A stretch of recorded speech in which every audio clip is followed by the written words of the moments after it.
Money on my mind, money on my mind, money on my mind, money on my mind, money on my mind, money on my mind, money on my mind. So money is all I think of. Money on my mind, money on my mind, money on my mind, money on my mind. Oh man, money is always on my mind indeed, you guys. Thank you for tuning in to another episode of Financial State of Minds, that podcast where I help you get to that bag, manage that bag, and grow that bag as best as possible through, teaching you guys and talking about financial literacy, business literacy, and all things money. We're back here at KGPC 96.9 FM. Thank you for everybody. We're doing it again in Oakland, California. It's been a crazy day, listeners. It is sunny out here and it is raining, like straight up both. Like sun out and there's still clouds and it's just basically hailing. It's crazy. So I thank God I made it here safe. Shout out to driver Edwin for getting me here safely and speedily. But yeah, we're back for another episode. At this point, I'm not even going to try to keep track of episodes. I've already done over 40. But so this thank you for everybody who continues to tap in, tune in, listening to Bookity Blondie himself, Darrin Harvey, your favorite blind, nerdy, financial nut who just is, for some reason, loves finances. I do. For those who are tuning in for the first time, thank you. I'm just a guy who just happens to like finances. I'm in love with personal finances in particular, but also investments, and just like I said at the top of the show, just I love helping people, manage that bag that they got, helping them get more of it, and once they got it, making it grow as best as possible. So what are we talking about today? Today is just kind of a quick and easy, simple episode, but I think it's still going to be informal to a lot of you guys. We're calling this kind of like a mix, FAQ, kind of going to talk about some myths, some rumors about credit, and I'm even going to, if I have some time, share a few credit card mistakes that I made. I just feel it's important to share my story, and also just to relate you guys, like I'm not some perfect guy who's always known about credit, even though I've been pretty good about it most of my life. I've not been perfect. So that's the episode. We're going to get right into it. Again, you're tapped into KGPC 96.9. You're listening to it on Spotify. You're listening to it on iHeartRadio. You're listening to it on Apple Podcasts. You're listening to it on wherever you're listening to the podcast. So furthermore, let's get right into it. I consider myself a financial nerd, financial expert, whatever title you want to give me, really officially for about 2 years now, but the majority of my life for a long time I've been pretty good with money. And there's a lot of myths and rumors and kind of just misinformation that I'm still seeing in 2024 that just blow my mind. So I'm kind of just going to talk about a few of these that I've really just run across in my time doing this, and some other ones that I still see on the internet. And I just want to, throw the question out there and talk about it, see if it's true, see if it's not, see why, and we'll just take a crack at it, and let's see how long I go with them until I want to talk about something else. So let's get right to it. One of the first ones: does closing a credit card hurt your credit score? And the answer to that is typically not always. It depends. So why is that? So closing a credit card, and let's just say for this question, there is no debt on the credit card. So there's no balance, and that's it. There's no balance when you close the credit card. So first off, we got to talk about how is it getting closed. So are you closing it? Is the credit card company closing it? And what's the reason? If the credit card company is closing it, well, why is it being closed? Is it being closed because of inactivity? Is it being closed because of a discrepancy? Is it being closed because of security reason? Why is it being closed? Typically, I say this: if a credit card is closed and there's not a balance on there, it's just you haven't used it, or you closed it because you don't use it, and it's a newer credit card, typically it's not going to really impact your credit score too much. The way it impacts it is you're losing a line of credit on your credit report, and you're also losing the limit that was on that credit card. So for example, this is how it could affect you. Say you have 2 credit cards, this new one and a credit card you've had for 5 years. The credit card you have for 5 years is a $10,000 credit card limit and you have $5,000 on it. And then this new credit card you have also is a $10,000 limit, but you have $0 on it and you just don't see yourself ever using it. So you close it. Before you closed it, your credit utilization rate would have been at about 25%, which is good. You want to make sure that your credit utilization rate, as a reminder, you want to make sure it's under 30. Under 30. By you closing that new credit card down, you effectively got rid of $10,000 of your overall credit limit, which was $20K, and now it's back down to $10K because you just have that one credit card. So now your utilization rate is 50%. So in that scenario, it hurt your credit score because your utilization rate is, again, 50%, which is not ideal. Your credit score may be impacted negatively because of that. Now, say you paid off that credit card, the first credit card, which had the $5,000 with a $10,000 limit, and you paid it off, and then you closed that one, and then you just have a credit card that has no balance on it, then that may not impact your credit card as much because your utilization rate was not impacted at all. The other factor to consider, again, is the age of the credit card that you closed down. So again, if the first credit card had been open for 5 years and the second credit card was just open for a year, and those are your 2 only credit cards, I wouldn't recommend closing the 5-year-old credit card. I would pay that off or balance transfer it and then close the new credit card, because the age and length on your credit card is important and you don't want to get rid of your oldest credit card. And we can use this example for multiple credit cards. So if you have 5 credit cards and you want to close one, typically there's no need to close your credit card, but it's not going to really impact you if you just had it open for a year and you're closing that one compared to, again, a credit card that you've had open for 5 years, 7 years, 10 years, and such like that. So going back to the original question, does closing a credit card hurt or help your credit score? Just depends on the scenario. It's never a clear-cut situation. Here's a big one, probably the biggest one out of all of them. Do you need to hold a balance on your credit card to get the highest possible credit score or to have that benefit your credit score? This one is blatantly false. This is a false one that I still hear in 2024 constantly. I want to make this clear, and I've made it clear in other episodes, but I'm going to keep making it clear. You do not, I repeat, you do not need to have any balance on your credit card to get positive benefits of your credit score from said credit card. Again, you do not need to have a credit card balance on your credit card for you to have a good credit score. I believe that myth came from this concept that the credit card companies need to make money off of you, so they want you to have a balance, and by you not having a balance, they're not making money off of you, and they want to discourage that. That is what I believed, actually. This is actually one myth I straight up believed and was telling people incorrectly before I educated myself and realized that it's not the truth. It's not true, you guys. You don't need a balance on your credit card at all. You do need to, however, use it.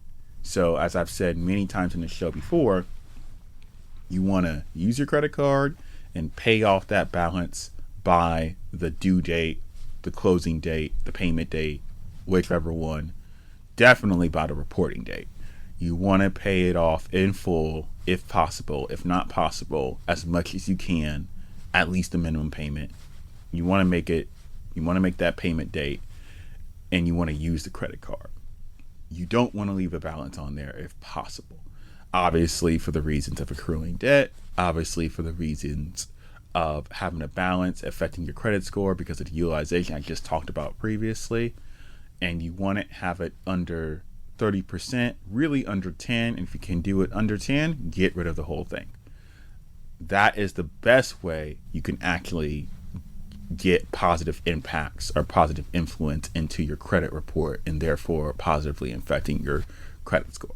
But again, just to summarize, you do not need to hold a balance on your credit card to get a maximum benefit, positive benefit of your credit score. I still hear that. It's crazy. It's not true. Here's one that I found that was interesting on the internet, honestly. No one's ever asked me this one, but I thought this was interesting to talk about. Is there some type of credit card or credit blacklist between the bureaus, between like Visa, MasterCard, Discovery, between the banks, the lenders? Is there some type of blacklist? Like, if you're really terrible, no matter what, you can't get a credit card. That one's false too. As far as I know, there's no secret blacklist where once you get, you have a bad situation with one lender, let's just say Bank of America, they're gonna not give you a credit card or any type of financial product. Nah, man. They're trying to make their money. They're trying to make money. Banks and lenders know, people who lend out credit cards know, they actually make more money off of poor people than they do rich people. So if anything, the broker you are, up to a certain point, the more they're going to want to give you a credit card. You just may not see those credit cards from Bank of America or Chase. You may see credit cards from smaller companies that are literally trying to, kind of take advantage of people in a bad situation. However, I will want to state this in its place. You always want to make sure you have a good relationship with your lender, bank for this example. Why is that? Because it's a relationship. Let's just kind of make this common sense. If somebody you lent money to, you lent $100 to, and they said they're going to pay you back in 30 days, never pays you back, you're probably not going to lend that person money again, right? So it's the same thing with the bank. If you have a credit card with a balance, you never pay them back, or you're constantly late or whatever, you're hurting that relationship with that bank or that lender. And if you get to a point where you just literally 90 days, 120 days, whatever, you haven't made a payment at all. The bank is harassing you now. They're trying to work with you, but for whatever reason, right or wrong, you don't pay. It gets sent off to collection. They sold that debt, and now the collection agency is harassing you. They're trying to get the money from you. And whether or not you pay the collection agency or not, you've negatively impacted your relationship with said bank. So yeah, kind of common sense. They may not want to lend you another credit card again, or they may not want to, offer you another product again. Usually though, if that does happen, just clear the debt with them, and then they'll give them some time, talk to the right people, and most likely they'll give you another credit card again. But as far as I know, to answer the original question, is there a credit card or a credit blacklist that is between bureaus or lenders or banks? Not that I'm aware of. I'm going to put that as not true. That's a false. That's a myth. Here's one I wonder if you guys know. Does state infractions like library fines, parking tickets, speeding tickets, if those go to collections, do they negatively impact your credit score? I'll give you guys a second. All right, time's up. The answer is no, they don't. I've actually been asked this a couple of times. State infractions, again, like parking tickets, moving violations, like speeding tickets, library fees, anything that's attached to the state government, those do not get reported to your credit score, even though they can be sent off to collections agencies. Why is that? Because as a reminder to you guys, your credit score is a report of generally consumer-based products, particularly real estate, loans from banks and other financial institutes, student loans. That gets tricky, but student loans as well, car loans, and that's in medical bills. Those are typically the ones that we would consider consumer. So it's not any of those, so nope. But Darrin, how about this one? Does your state taxes and federal taxes affect your credit score? All right, time's up. I just answered that. No, it doesn't. Again, it's those 5 big categories. State taxes and federal taxes do not affect your credit score. You still want to pay them off because it is gaining interest. You definitely never want to owe the state or government at all any money, in my opinion. But typically when I'm working with people with, plans on credit repair or just helping them get out of debt, those are actually some of the last people you want to pay off in full, mainly because their interest rate is some of the lowest compared to everybody else. I have no problem sharing this. I pay, technically, my dad, even though he's deceased, he owes taxes to the federal government. He did with the state too, but I paid that off completely. He still owes the feds 5 figures, so I'll just leave it there. Though I make sure they get paid on time, but I don't give them any more than what the minimum requirement is. To my understanding, the interest on taxes, both state and federal, is 0.5% a month. So 0.5% a month, or basically 6% a year in interest. The only thing right now that you can get a 6% interest rate on debt is a house. That's it. A home loan. That's it. So it's pretty good. It's nothing compared to credit cards, which is in the mid-20s on average.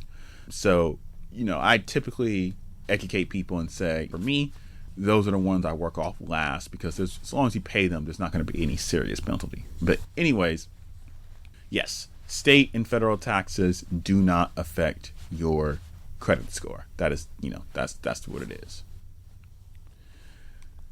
Okay, here's one that I saw on the internet that was interesting. Does income affect your credit score?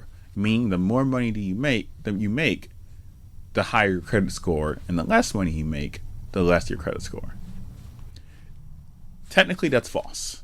The credit bureaus, I believe they actually do not even keep access of your income, but if they do, that does not affect your credit score.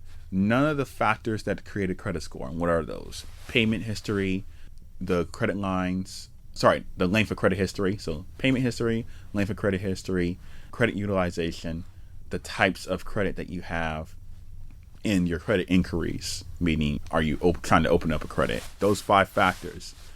None of that has to do with income directly. In the technical sense, false. Just because you make more money doesn't mean you have a better credit score. However, yes, typically people who have more money obviously have access to more money and therefore can pay down their debts better than somebody who has less money or less access to money. So they are, in a sense, I would say, correlated, but they're not connected truly. So yes, but we all know, we've heard the stories. We've heard the stories on your favorite news, your favorite social media.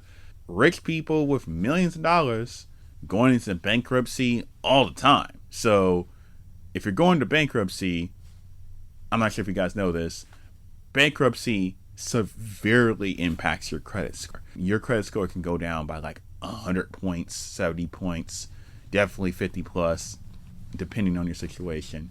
Filing a bankruptcy when it hits your credit report heavily hurts your credit score.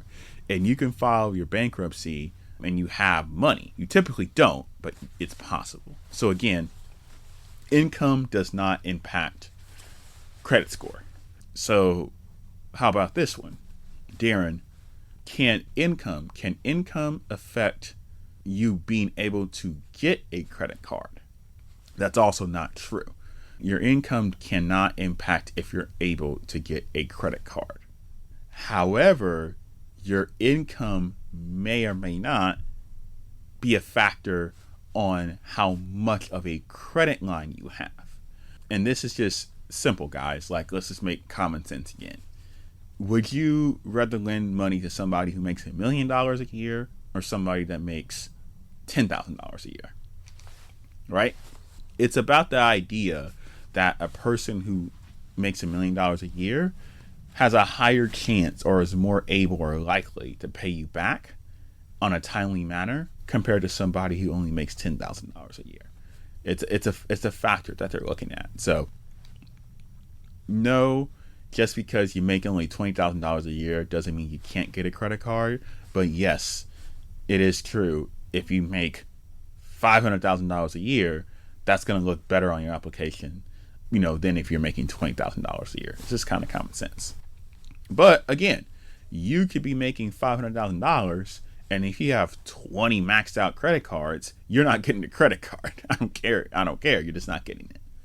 So I thought that was another fun one too. What's another one that I've heard, toyed around before? Darrin, is it true that if you get married, that you inherit your partner's debt? That can be true. Yes. Obviously, once you're married, you share assets. Yes.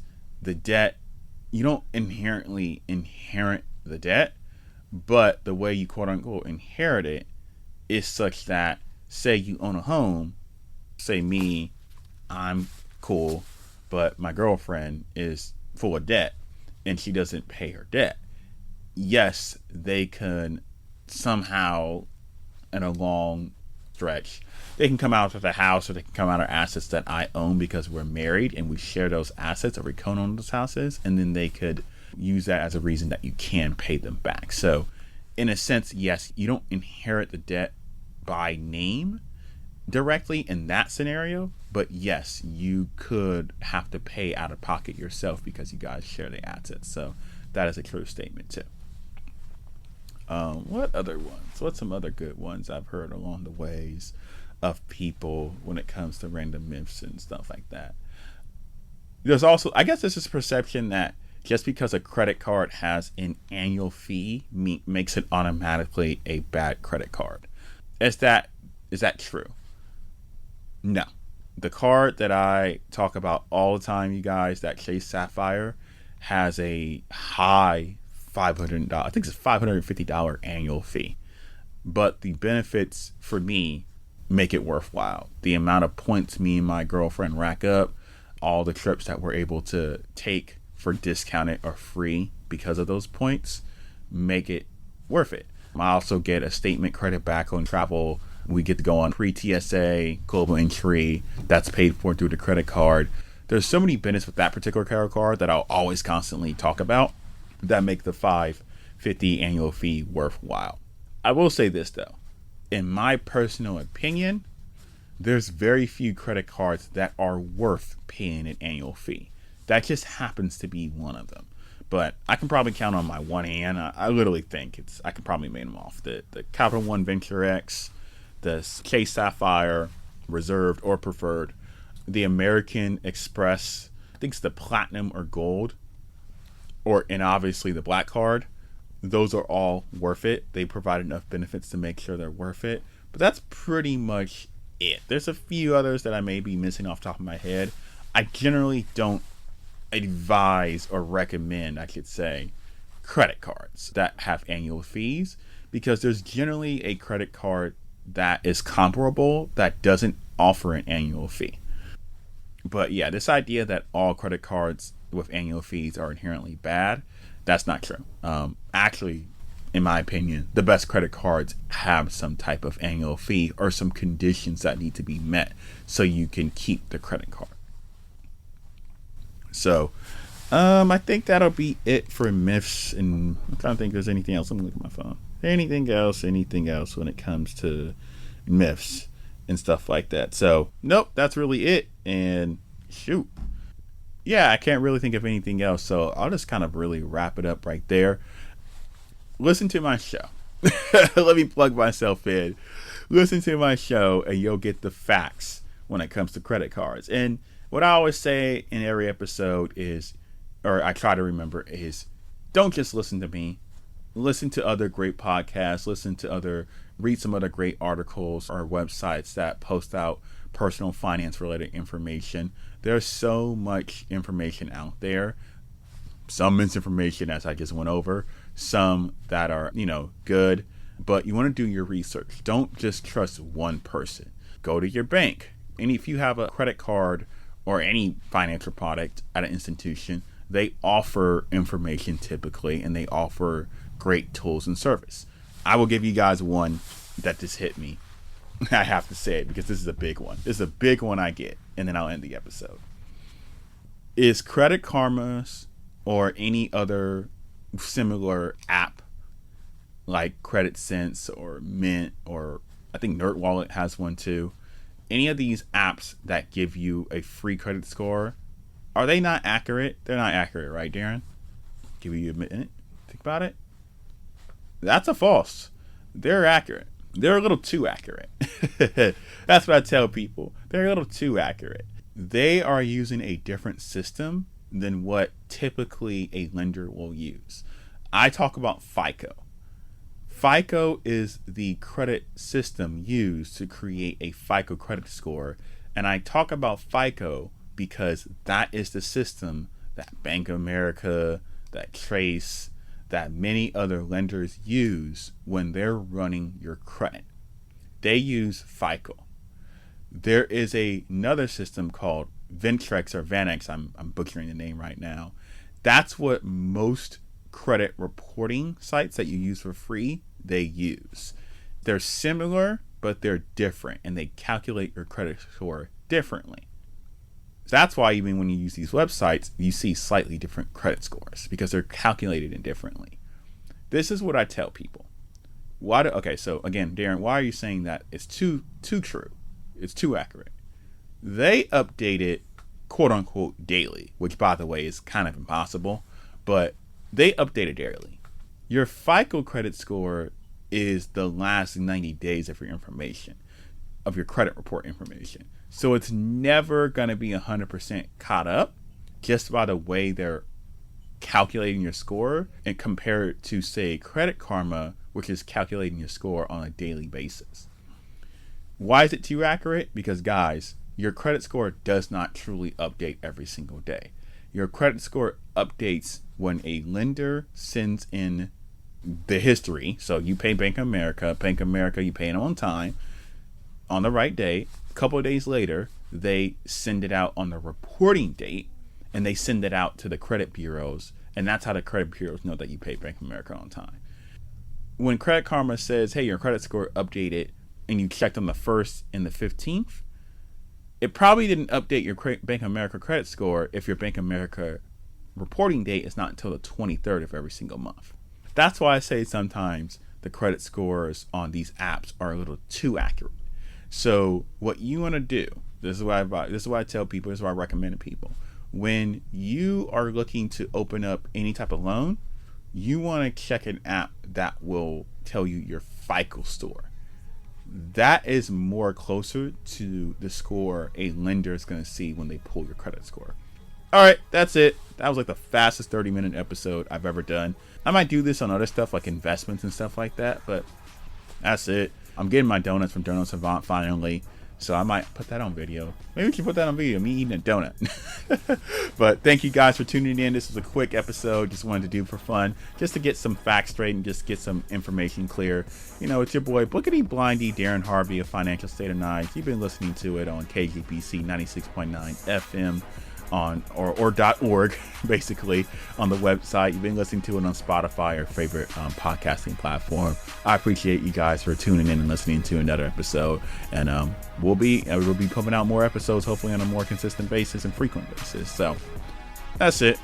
I'm hungry. I want my donut. Peace, y'all. I'm out here.